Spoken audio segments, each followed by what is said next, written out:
បាទនឹងឲ្យសម្រាប់អ្នកដែលចង់រៀនលេងនុយលិច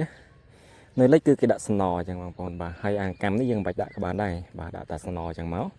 ហើយស្នោយើងត្រូវដាក់មុខស្រួចនេះឡើងលើ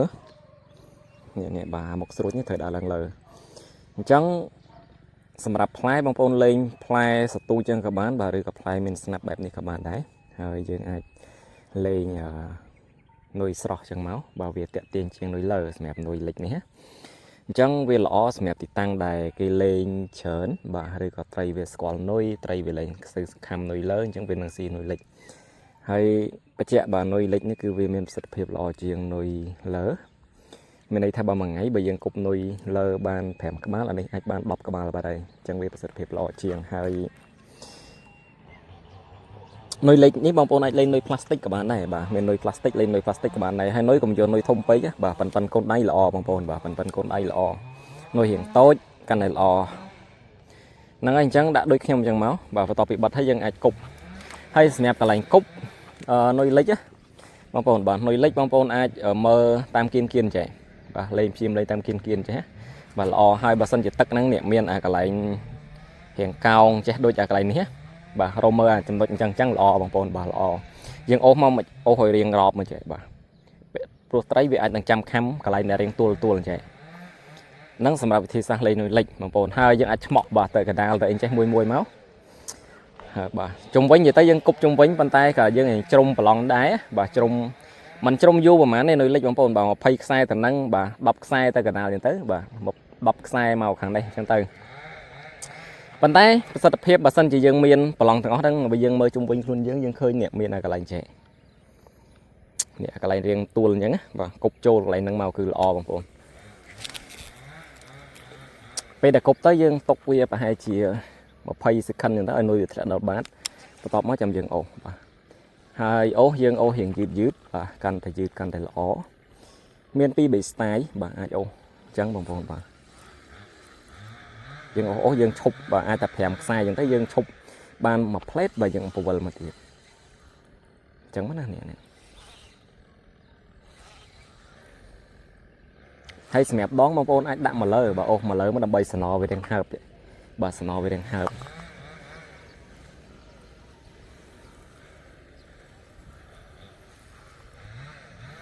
ប៉ុន្តែយើងស្មានខ្លួនឯងមិនឲ្យនុយហ្នឹងវាបាទនុយហ្នឹងវានៅលិចដល់បាតបាទលិចដល់បាត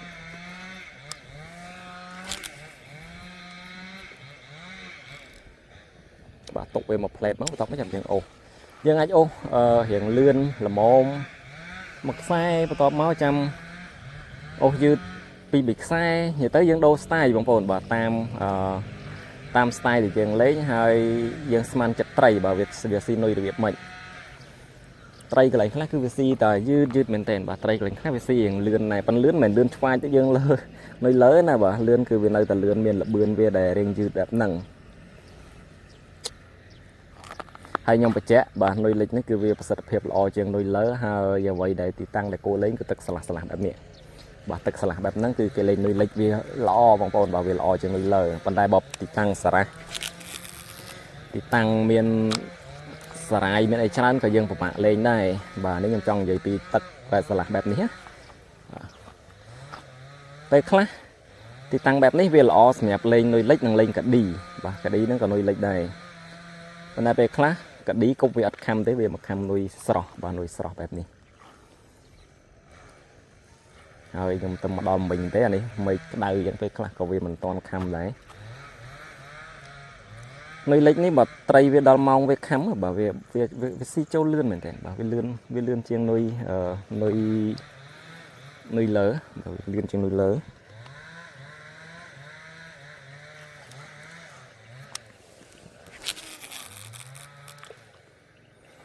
បាទគប់អញ្ចឹងទៅយើងຕົកវាមកផ្លែតឲ្យ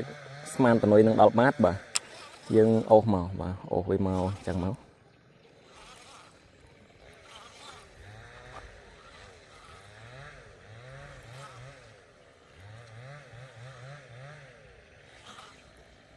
ហើយពេលដែលខំយើងប៉ុងបាទប៉ុងវាដូចនុយលើដូចគ្នាបាទប៉ុងឲ្យវាទាញទៅបាន2ស្ឺទៅលាក់2ខឹកអញ្ចឹងទៅគឺចូលហើយបាទគ្រាន់តែនុយលើនុយលិចនេះ ពេលដែលត្រីខំគឺវាកត្រាក់បើវាកត្រាក់អារម្មណ៍វាផ្លាច់មួយយ៉ាងពីនុយលើអញ្ចឹងណាបើត្រីវាកត្រាក់ទ្រឹតអញ្ចឹងយើងដឹងត្រីខំប៉ុន្តែបើនុយលើវាអាចថាយើងឃើញវាបែកទឹកវាអីអញ្ចឹងទៅបើអារម្មណ៍វាសុបាយមួយយ៉ាងម្នាក់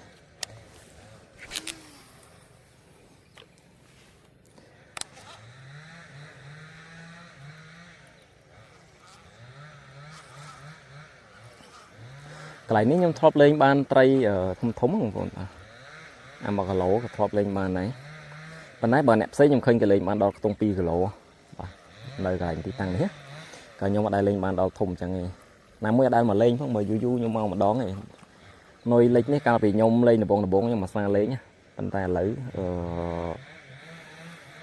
ខ្ញុំជាប់លេងនុយលើបាទលេងនុយលើចុះតលេអីច្រើនទៅអត់សូវបានបាទអត់សូវបានលេងទេហើយម៉ោងនេះក៏មិនមានកម្រងមកលេងមកអីដែរបាទខ្ញុំមកធ្វើវីដេអូបាទចែករំលែកពីបងប្អូនដែលគាត់ចង់លេងនុយលិចអញ្ចឹងណាបាទគាត់តែសួរនាំរបៀបលេងនុយលិចហ្នឹងវាស្តៀងតែយើងអូសកាឌីដែរទេបងប្អូនបាទគាត់ថានុយលិចយើងអាចអូសរៀងយឺតជាងកាឌី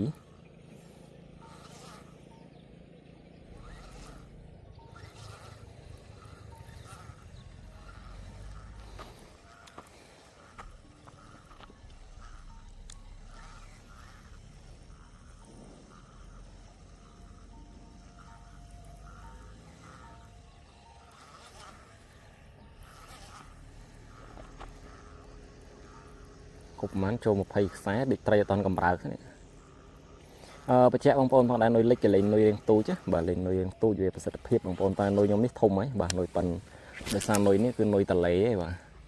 សល់ពីតលេយកមកយកមកលេងបែបនេះគឺវាអត់សូវត្រូវខ្នាតទេបាទអត់សូវត្រូវខ្នាតទេទីមួយត្រីនេះវាអាចថាត្រីតូចច្រើនផងបាទធំក៏វាមានដែរក៏វាមានតិចហើយអញ្ចឹងនុយយើងធំទៀតអត់សូវត្រូវប៉ាន់ណា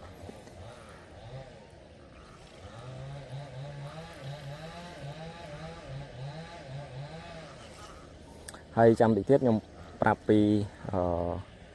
នុយផ្លាស្ទិកបាទនុយផ្លាស្ទិកគឺយើងអាចលេងលិចបានដូចគ្នាដែរនុយផ្លាស្ទិកអាចថាប្រសិទ្ធភាពវាចង់ល្អជាងនុយលើនុយ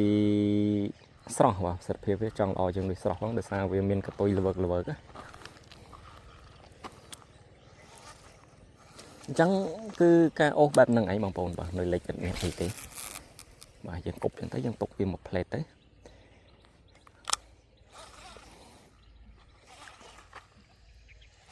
ជាធម្មតាខ្ញុំចូលចិត្តលេងគៀនអញ្ចឹងបាទអូសគៀនអញ្ចឹងវាប្រសិទ្ធភាពជាងបាទប្រសិទ្ធភាពជាងយើងអូសទៅកដាលហើយបើសិនគៀនហ្នឹងមានឧទាហរណ៍មានដើម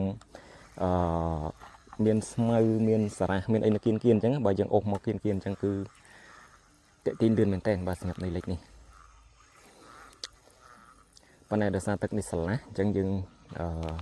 មានតែគប់គៀនបែបហ្នឹងឯង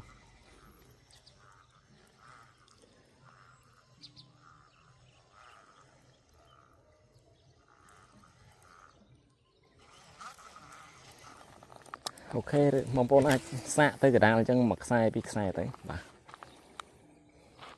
ពេលដែលទុកទៅកដាលកន្លែងទឹកជ្រៅអញ្ចឹងយើងរៀងទុកវាបន្តិចណាបាទទុកវាចុះហើយវាលិចទៅក្រោមតិចទៅបាទចាំយើងអូសមក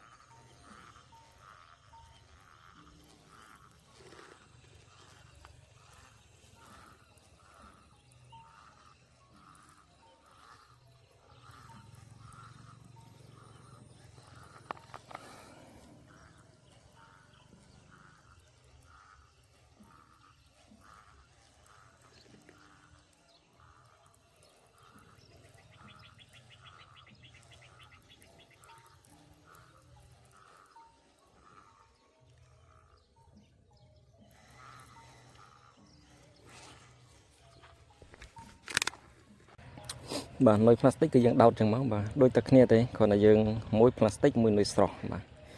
ហើយកវលនេះយើងចង់ដាក់ក្បាលចង់ដាក់ក្បាលកំអីដែរ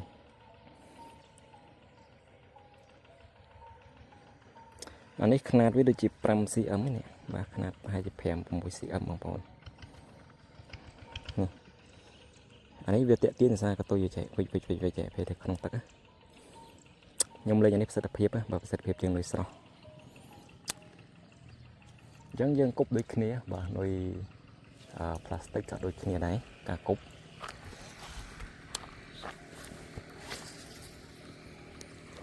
cục chân tới bà tục ai về lịch mình tí tới thấy nhầm chân ột màu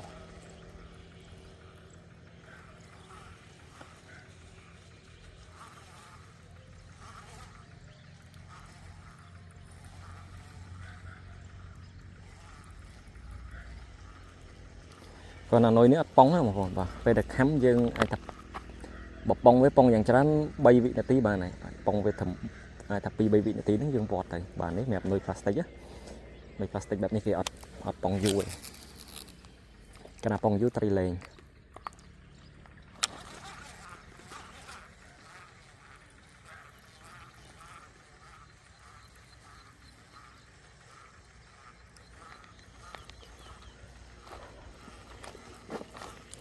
ไตรนี่เต็มนะบัดหาอัดเมาสหกาหมวยขยมซอกไตรเนี่ยหน่อยนึงvề rọt sạch và plasticแต่งเลอะก็แตะtiênแต่งกระดองก็แตะtiên này bởi plastic nha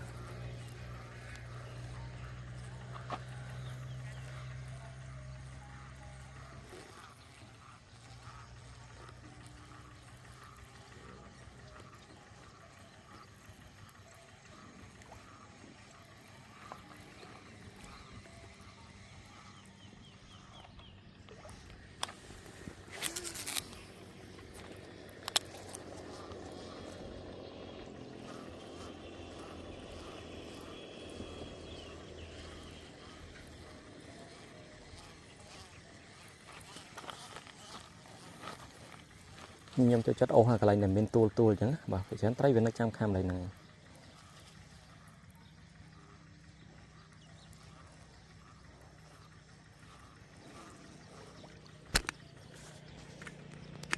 về phải cái là màu mà lên plastic lên nồi lịch nó ôn và không được bạch côn cục hai sam sập sái chỗขนาด mùi ý trái con đấy ta nè trái nồi lịch plastic tí đấy hai play như vậy nhá trái ngàyนี้มาเล่นสบายเย็ดมีหนุ่มน้องช่องโย่ทีลองนอยlịch chạy bằng bồn bảoมาเล่นบ้านลองนักใบก็ไปเตะยมนี่เองđã mangเล็บพลิบมือนี่บ้านมันก็บ้าน5 ก็บ้าน6 ก็บ้าน